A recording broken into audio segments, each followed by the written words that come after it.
Hey guys, welcome back to Fast Fix. In this video, we're going to show you how to split expenses on Splitwise.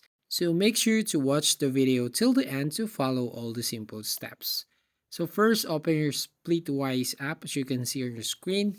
And then here, if you don't have friends yet, so basically you can add more friends right there. If you tap on add more friends, you can add on your contacts or someone who are using Splitwise app. So here, to basically split expenses, you just have to tap on the add expenses button, or you can select any of your friends here. And then basically you just have to tap on the add expenses button at the bottom right hand corner. And here basically you can add more friends from your contacts, or I'm going to select the friends or my current friend right here. So for example, I'm going to enter the sample amount. Okay, I'm going to add $100. So right from here.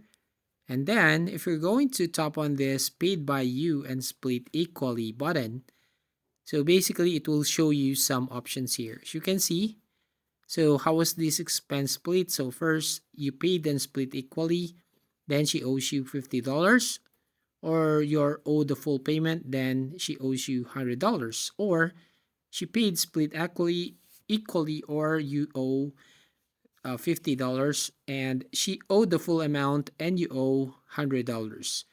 And you can basically tap on more options and you'll find here equally and equally by percentage or by shares or by adjustment. So you can choose any of the options right from here. Now, in this sample, I'm going to select the current amount and then enter description, for example, payment. And then once done, tap on the check icon at the top right hand corner. So there you go. That's how you basically split expenses on Splitwise. So if you find this video helpful, please consider to like and subscribe to the channel.